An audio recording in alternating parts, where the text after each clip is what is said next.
Hello, a blessed morning po sa ating lahat, sa buhay ng bawat isa. Kumusta po kayo? Welcome muli po sa ating YouTube channel. It's me, Lahing Pinoy. So, isang mapagpalang umaga sa lahat po, sa inyong lahat.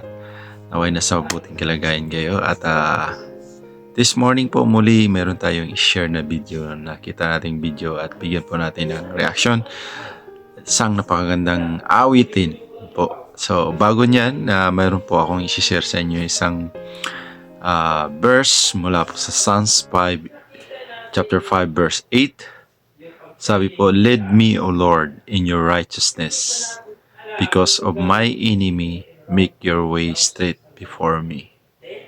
Amen. Praise God. So, talagang ang napakagandang verse nito dahil ito isang panalangin ni King David, ni Haring David, sa ating Panginoon, no? "Lead me, O Lord," sabi po niya, "in your righteousness.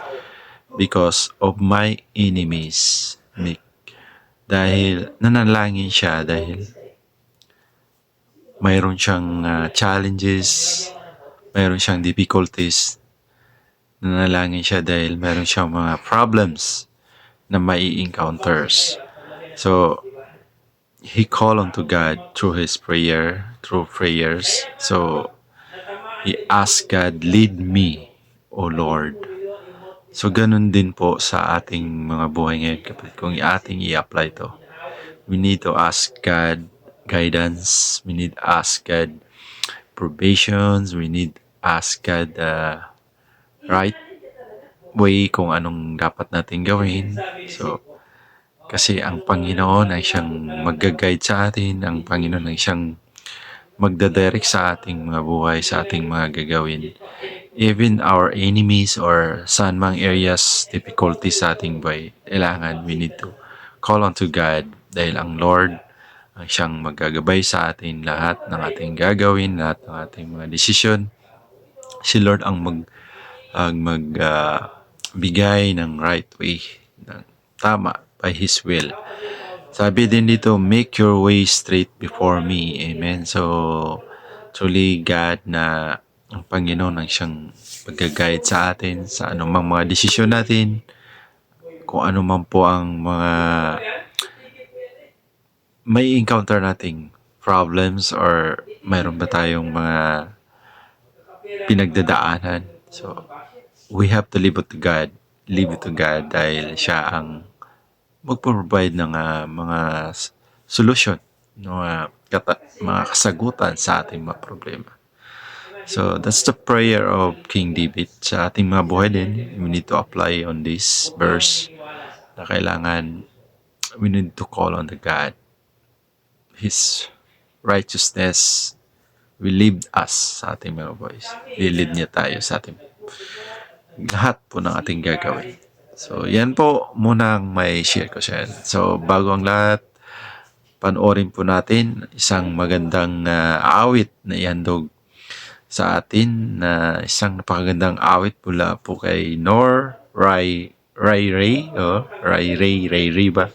So, ano po, yun yung channel niya. Paki-like and subscribe po. Supportahan po natin yung mga awiting makalangit, mga kapatid. So, tara na, panoorin po natin ang isang napakagandang awit. Ang pamagat po ay "Lead Me, Lord." Sabay-sabay po tayo manood. Tara. Alam ko, paborito nyo rin to. Kaya, pero ito si Ray, Nor, talagang napakaganda ng boses. Isig, yung boses niya, ibigay ng Panginoon. Gift po to. Yung talento na ibigay ng Panginoon sa kanya.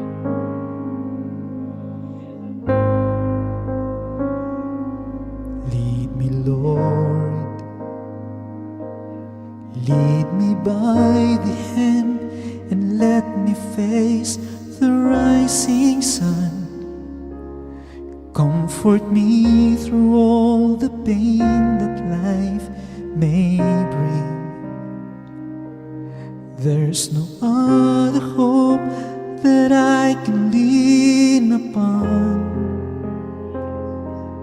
Lead me, Lord, Lead me all my life. Walk by me. Walk by me across the lonely roads that I may face. Take my arms and let your hand show me the way. Show the way to live inside your heart all my days, all my life.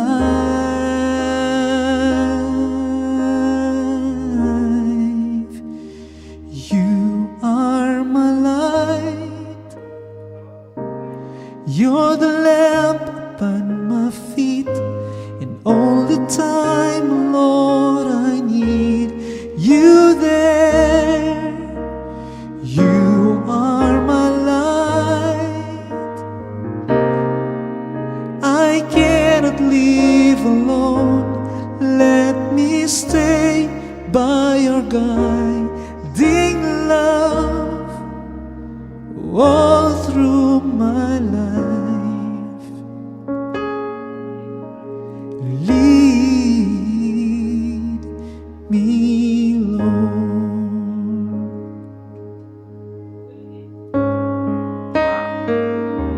Angat ng Lead me, boses. Lord. Kuya Lord.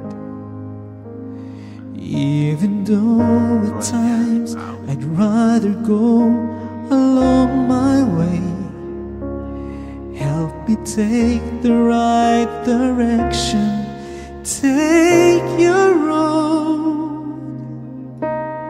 Lead me, Lord, and never leave my side all my days and all my life.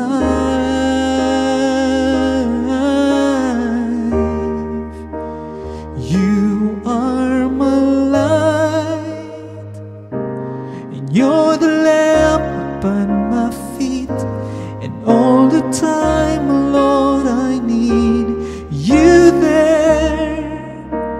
You are my light. I just cannot live alone. Let me stay by your guiding love, and all through my life, all through my days, oh, lead me, Lord. Oh, my life.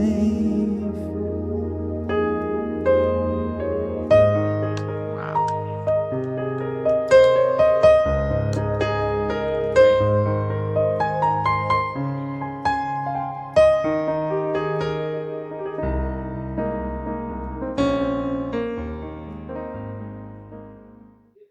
Wow, yun po, napanood po natin napakagandang awit mula po kay Kuya Nor, so kay Sir Nor. So kung first time nyo pong mapanood ang kanyang mga video sa kanyang channel, paki-like and subscribe po. Supportahan po natin siya at talaga namang ang ganda ng boses pag-aawit niya sa Lead Me Lord. No, it's so meaningful yung kanta na yan. All my life, all our life sa buhay natin, kailangan natin ng gabay ng Panginoon. Lead me, Lord, through all my life. So, ganun din sa ating mga buhay kapatid. We need the guidance of the Lord all the way. All our life, kailangan natin siya. Kahit ano pa man, kung anong sitwasyon natin sa buhay. Kung saan man tayo dadalhin, kung ano man pong pinagdadaanan, we need God to lead us. Wala po tayong magagawa kung wala siya sa atin. So hanggang dito na lang po. Maraming salamat at sa papanood nyo at kikinig. Thank you sa lahat. Naway gabayan kayo ng ating Panginoon. So, paki-like and subscribe na lang po kung first time nyo po dito. At maraming salamat po muli. Magkikita tayo sa ating next video sa susunod na araw or next video po. Salamat. Maraming salamat. God bless.